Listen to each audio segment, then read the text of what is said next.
जो बजट की हम लोग बात करके चलते हैं तो बजट एक बहुत बड़ा प्रोस्पेक्टिव है कि एक फाइनेंसेस आने हैं स्टेट में आने हैं।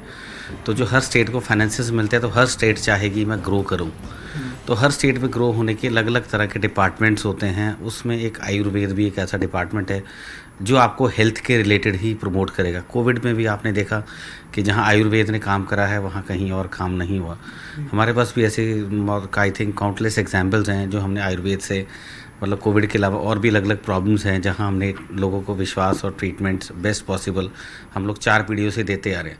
तो सबसे बड़ी बात है बजट से हमें ये लेके चलना चाहिए कि वो जो पैसा आ रहा है स्टेट के पास आ रहा है, तो हम उम्मीद करते हैं हमारे सीएम साहब काफ़ी अच्छे उपराले कर रहे हैं और भी अच्छे उपराले देंगे जिसके कारण हमारी जो स्टेट है बेस्ट पॉसिबल ग्रोथ पे जाए। और जो पंजाब ऑलरेडी रिचेस्ट स्टेट था है और मैं चाहता हूँ वो रहे भी, तो उस स्टेट के लेवल पर हम लोग पंजाब को लाना चाहेंगे in terms of in every field, in terms of Ayurveda या एलोपैथी है किसी भी चीज़ पे है, या in terms of other sectors हैं उन पे भी हम लोग चाहेंगे कि पंजाब की ग्रोथ एंड डेवलपमेंट है वो बहुत बढ़िया लेवल से हो। बजट में अगर देखा जाए सेंट्रल गवर्नमेंट का ही जो बजट है हज़ारों करोड़ है जो कभी कंज्यूम नहीं हुआ आयुर्वेद पे। प्रैक्टिकली अगर आप लास्ट काफ़ी साल के फिगर्स देखोगे तो कंज्यूम ही नहीं होता, क्योंकि अगर आयुर्वेद को अगर प्रॉपर लिफ्ट करना है तो मैं चाहता हूँ कि इंसान फार्मर्स हैं या जो नए यूथ बच्चे हैं उनको चाहूँगा कि आप ऑर्गेनिक जो है हर्ब्स को ग्रो करिए। आयुर्वेद में जो अलग अलग जड़ी बूटियाँ हैं उनको ग्रो करके उनसे आप अपनी अर्निंग सोर्सेज बना सकते हैं। और उससे अलावा जो आपकी लैंड की जो कल्टीवेशन है आपको बेस्ट पॉसिबल पर आप जो आयुर्वेदिक हर्ब्स हैं ज़्यादा से ज़्यादा मैक्सिमम इंडस्ट्रीज़ को आप प्रोवाइड कर सकते हैं। तो why not to lift with Ayurveda also कि हमें जो भी बजट आ रहा है तो उससे आयुर्वेदिक के जो कॉलेजेस हैं उनको बहुत अपलिफ्ट करा जाए। जो बच्चे हैं B pharma, M pharma, D pharma Ayurveda में हैं उनको ज़्यादा से ज़्यादा स्किल्स मिले, एक्सपोजर मिले।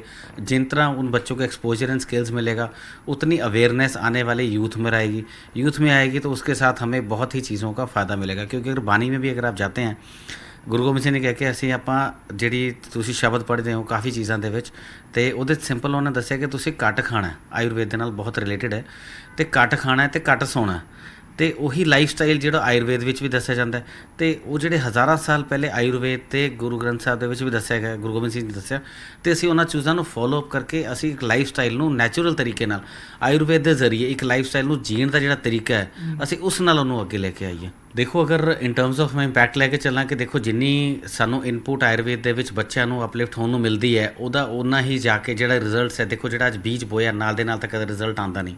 ਇਫ ਯੂ ਬੋ ਯੋਰ ਸੀਡਸ ਤੇ ਉਹ ਤੁਹਾਨੂੰ ਗਰੋਥ ਹੋਣ ਦੇ ਵਿੱਚ ਤੁਹਾਨੂੰ 3 ਇਅਰਸ ਨੈਕਸਟ 5 ਇਅਰਸ 10 ਇਅਰਸ ਦੇ ਵਿੱਚ ਕਰੀ ਗਰੋਥ ਐਂਡ ਡਿਵੈਲਪਮੈਂਟਸ ਆਉਂਦੀ ਹੈ।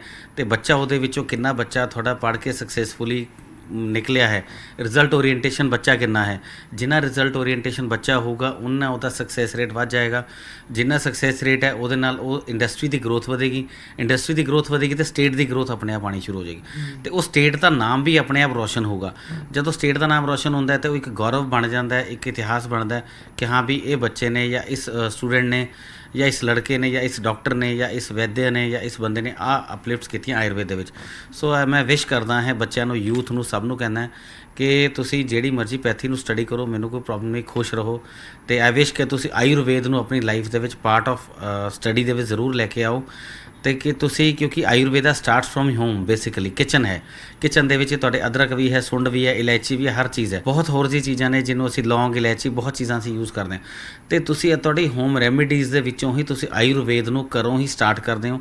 ਅਤੇ ਉਸੀ ਸਾਇੰਸ ਨੂੰ ਜੇ ਤੁਸੀਂ ਆਪਣੀ ਲਾਈਫ 'ਚ ਐਪਲੀਕੇਬਲ ਕਰਦੇ ਹੋ ਕਿ ਸਹੀ ਖਾਣਾ ਕਿੱਦਾਂ, ਉੱਠਣਾ ਕਿੱਦਾਂ, ਕਿਹੜੀ ऋतुओं ਦੇ ਵਿੱਚ ਅਸੀਂ ਕੀ आहार विहार लेके चलना है, ਕਿਹੜੇ मौसम ਦੇ ਵਿੱਚ ਅਸੀਂ ਕੀ करना है, और हम लोग स्वस्थ भी रहेंगे। जो आयुर्वेद का प्रयोजन है वो है स्वास्थ्य स्वस्थ रक्षण आतुरस्य विकार प्रशनम च। ਉਹਦੇ 'ਚ ਉਹਨਾਂ ਨੇ ਦੱਸਿਆ ਕਿ ਤੁਸੀਂ ਜੇ ਆਪਣੇ ਆਪ ਨੂੰ ਫਿਟ ਰੱਖਣਾ ਹੈ, ਆਪਣੇ ਆਪ ਨੂੰ ਹੈਲਦੀ ਰੱਖਣਾ ਹੈ ਅਤੇ ਆਪਣੇ ਆਪ ਨੂੰ ਨਿਰੋਗ ਰੱਖਣ ਲਈ, ਆਪਣੇ ਆਪ ਨੂੰ ਫਿਟ ਰੱਖਣ ਲਈ ਆਪਣੀ ਡਾਈਟ, ਹੈਲਦੀ ਲਾਈਫ ਸਟਾਈਲ ਨੂੰ ਆਯੁਰਵੇਦ ਦੇ ਅਨੁਸਾਰ ਆਪਣੇ ਆਪ ਨੂੰ ਪ੍ਰਯੋਜਨ ਨੂੰ ਫੋਲੋ ਕਰੋ।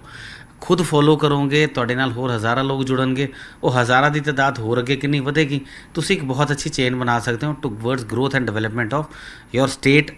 ਤਾਂ ਬਾਅਦ ਦੀ ਗੱਲ ਹੈ, ਪਹਿਲੇ ਤੁਹਾਡੇ ਹੋਮ ਤੋਂ ਸ਼ੁਰੂ ਹੁੰਦੀ ਹੈ, ਫਿਰ ਤੁਹਾਡੀ ਕਮਿਊਨਿਟੀ ਤੱਕ ਜਾਂਦੀ ਹੈ, ਸੋਸ਼ਲਿਜ਼ਮ ਤੱਕ ਇਕੱਠੇ ਹੁੰਦੇ ਹੋ, ਫਿਰ ਤੁਸੀਂ ਅੱਗੇ ਉਹਨੂੰ ਅਪਲਿਫਟ ਕਰ ਸਕਦੇ ਹੋ।